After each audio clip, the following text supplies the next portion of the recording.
Okay, Kawasaki Z900, likes and don't likes.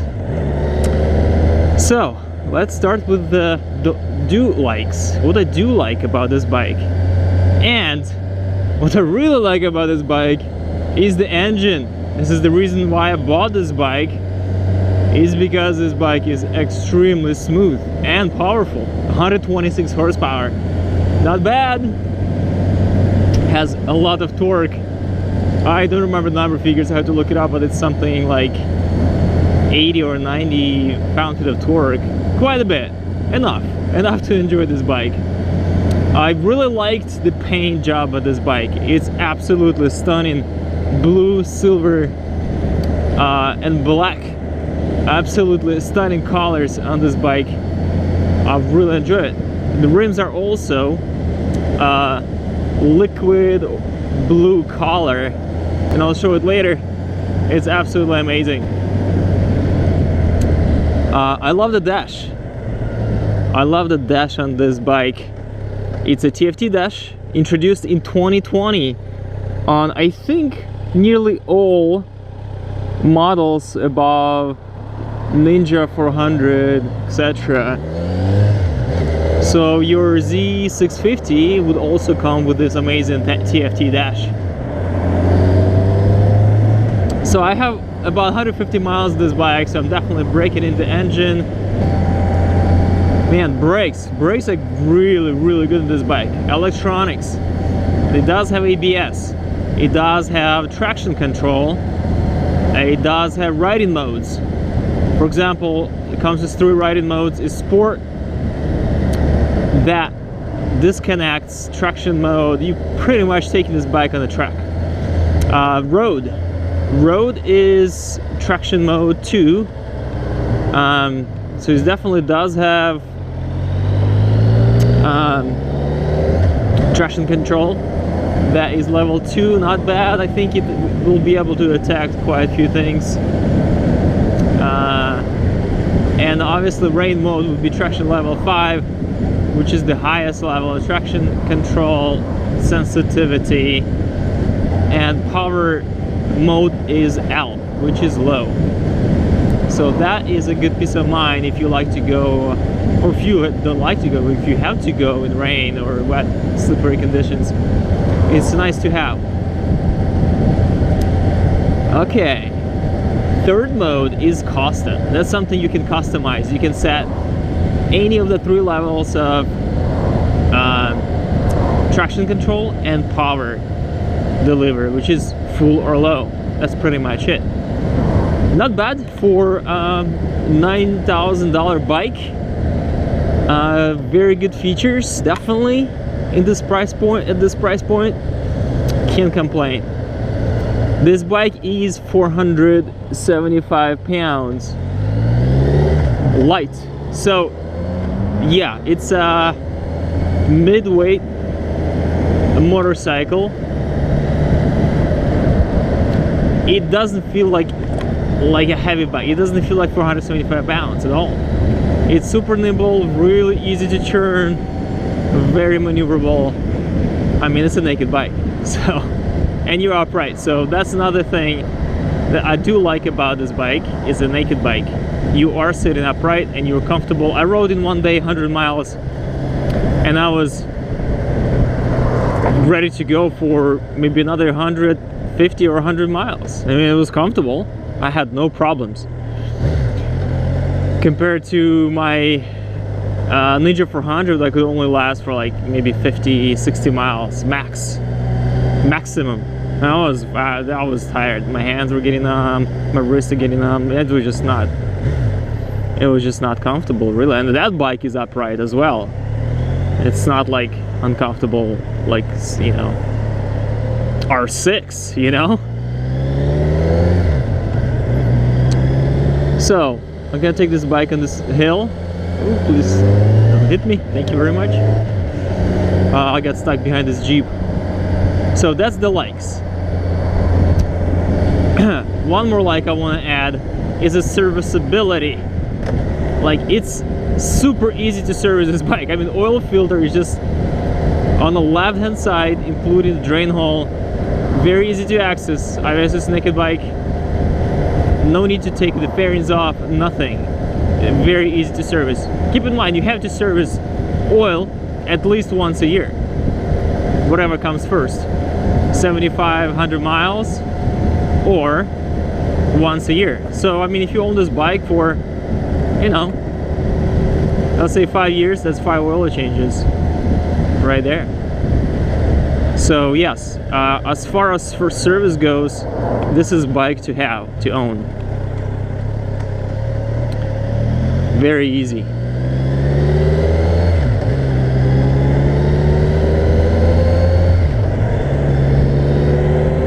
All right, LED, everything's LED except for the turn lights. All right, that's an easy one. Adjustable clutch, adjustable brake lever. All right, so that's nice as well. There is, I think there is like 10 settings on it. Bluetooth integration with your phone. That's I didn't talk about when I mentioned electronics. Kawasaki Rideology app. Kind of cool. You know, you go to ride, you track your miles, fuel consumption, how hard you accelerate, things like that. It's kind of cool. I do that almost every single time I ride my bike. So yeah, just you know, numbers to goof off about. Mirrors are it's decent. Mirrors are decent. Yeah, mirrors are decent. Back seat a little bit more flat for a passenger to sit in the back. Unlike sport bike, I would consider this a sport bike with a little bit more of upright position, sitting. Definitely sport bike. Okay, what else? I think I covered almost everything I do like. The don'ts. Don'ts is that, yeah, there is no windshield. I mean, it's a naked bike, kind of accepted it, but there is so many aftermarket options. It's crazy. Whatever you like, you can install on it without really ruining the look of it. So, but you know, I don't care. I don't ride in rain. I don't ride fast on freeways. So 60, 65 with this little windshield, it still gives some airflow above your chest or above the dash level like this. It's not bad, you know. 65, no problem, naked bike. If you go like 70 plus, you might want to consider windshield. And if you do it often, yeah, you might want to have a windscreen for sure. I don't care about touring much. I mean, my rides are up to 2 hours max. That's it. Okay, don'ts.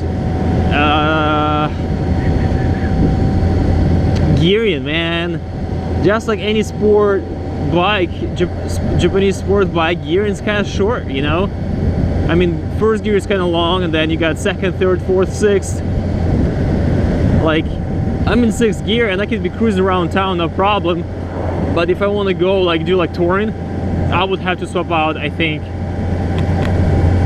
gearing, the sprockets from 15, which is stock, in the front sprocket 15, rear 44, to 1642. I think 1642 would be perfect if I wanted to go long distance, be easy on the engine, you know, keep it around 3000 RPM. I think that would be the way to go, but you know, no problem really. It's kind of nice.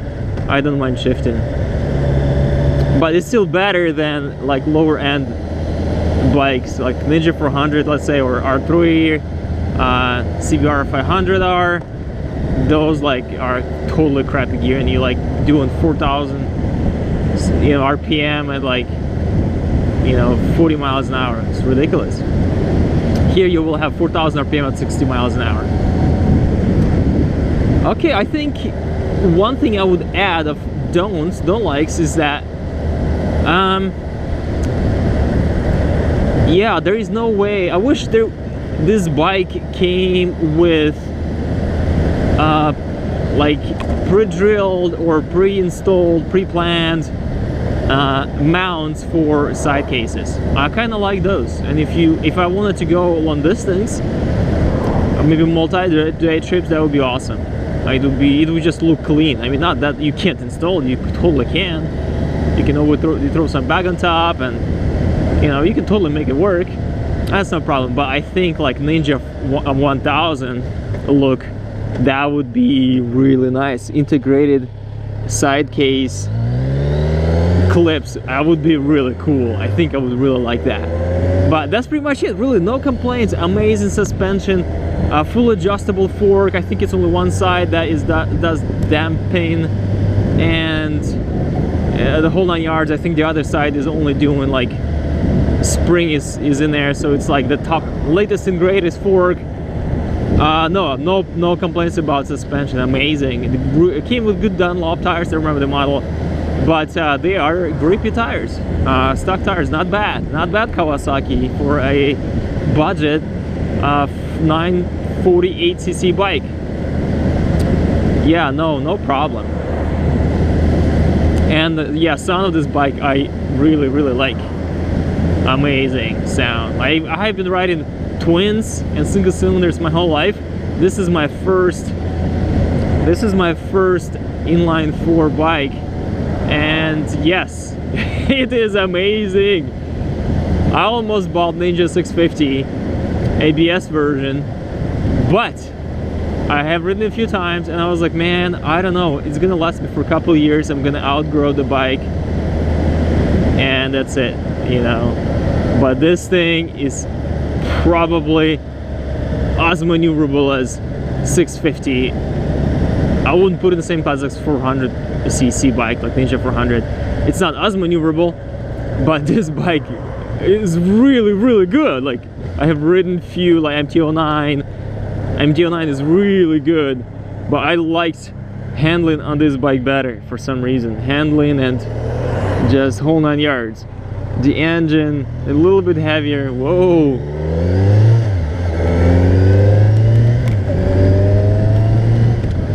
And it has extra horsepower, which was kind of cool. Yeah, I'm going uphill. This is fairly steep hill here. You can't tell on camera that it's that steep, but it is. I ride my bicycle here for like training rides, and oh my gosh, that part when I was churning is so freaking steep. Like in my latest gear, I almost like falling off my bicycle. But when it's wet, it's kind of slippery, so I'm trying to take it easy.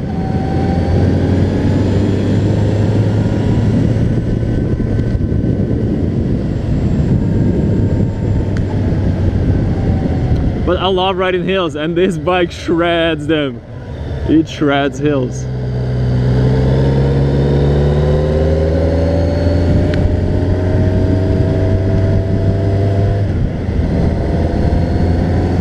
Extremely smooth, very good transmission. The engine is just amazing. I would highly recommend this bike. I didn't expect to buy it when I went test ride for motorcycles. I rode Ninja 650 versus Z900 and the 2020 Ninja 400.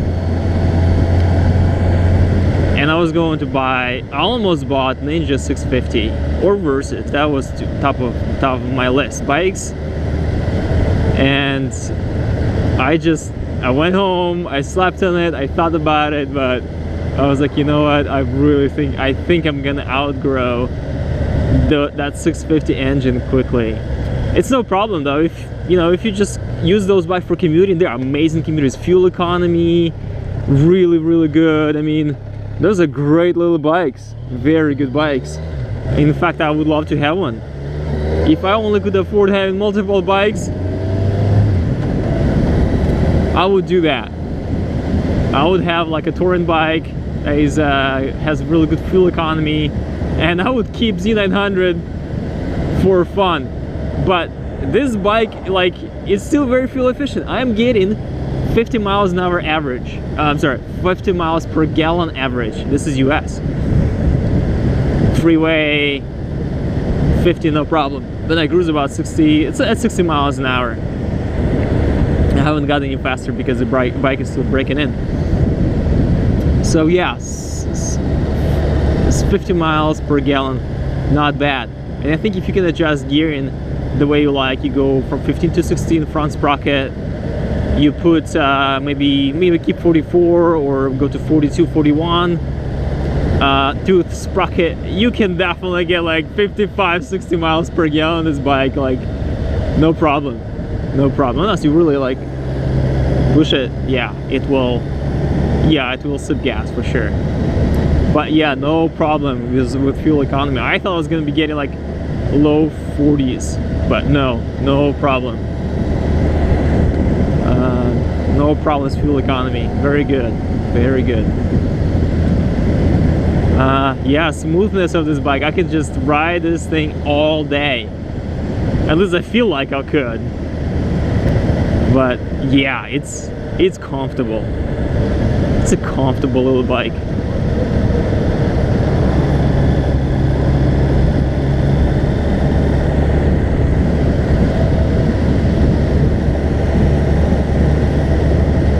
Tank size 4.5 gallon, not bad. I can go distance on this.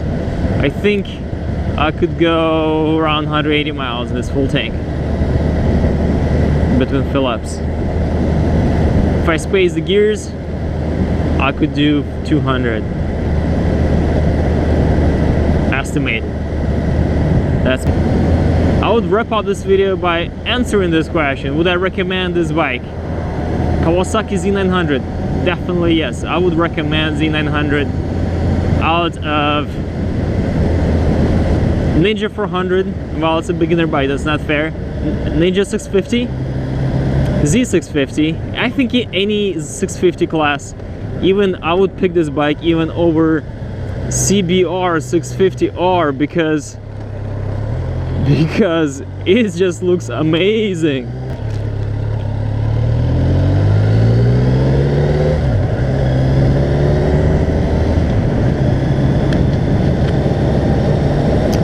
Okay, what else? I think that's it.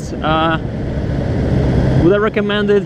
Yes, absolutely I would recommend it. Z900 I would choose over any 650 or 600cc class bike, unless you prefer more sporty rides. Then yes, maybe CBR 650R is a decent bike. It's not as comfortable in my opinion to go long distance. By long distance I mean anything about an hour. About an hour is long distance for me. This thing is the way to go. Alright guys, feel free to leave questions. I'll do my best to answer them. And yes, I will see you in the next video.